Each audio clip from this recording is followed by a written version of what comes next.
Imagine you're at a corporate conference in Vegas, and your sleazy, rule-bending colleague constantly disrespects you.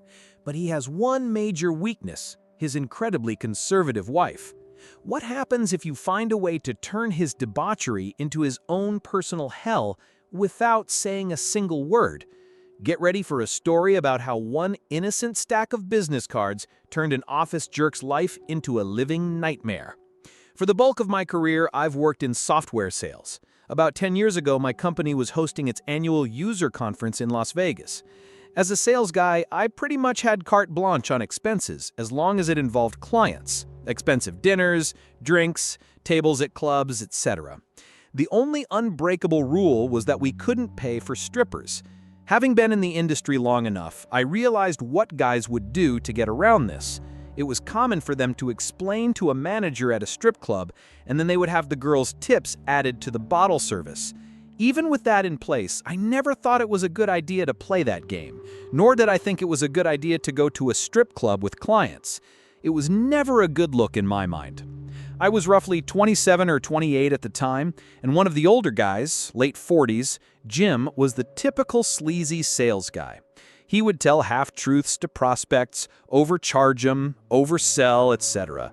The type that creates a hassle for the services and implementation teams. But he still got paid, so he didn't care. And when he got to Vegas, Jim would go crazy entertaining clients and himself. Sometimes he would go to dinner by himself, but say some senior VP was with him. And he also abused the stripper loophole.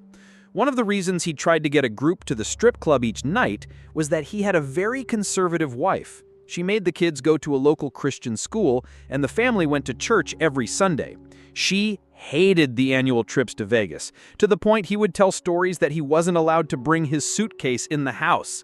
He had to leave it in the garage where the laundry room was, and she would wash his clothes and then sanitize the washing machine.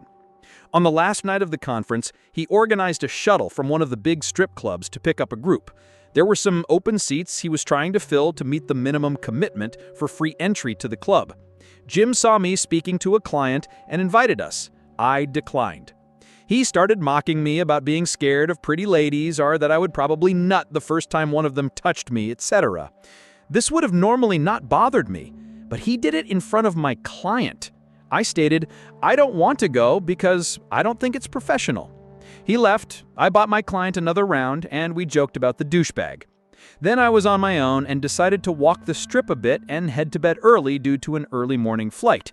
If you've ever been to Vegas, there are people on the sidewalk handing out cards that are essentially ads for escorts. They legally can't speak to you, so they slap the cards on their hands to get your attention. After a few drinks, I started taking a few. Fast forward to the next morning when Jim and I were sitting in the airport waiting for our flight. He had stayed out until 3 or 4 a.m. and was a complete mess and totally hungover. I was 100% and enjoying his condition. At one point, he went to the bathroom and asked me to watch his bag.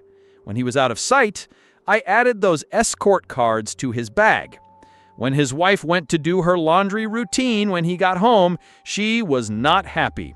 She didn't believe in divorce, but they were suddenly going to church 3 times a week and had a weekly counseling session with their pastor.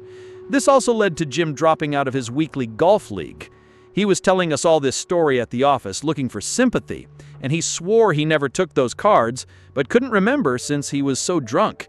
What sweet revenge, right? What do you think about these quiet ways of getting even? Share your stories of retribution that were as petty as they were effective. Subscribe to our channel, like this video, and leave a comment below.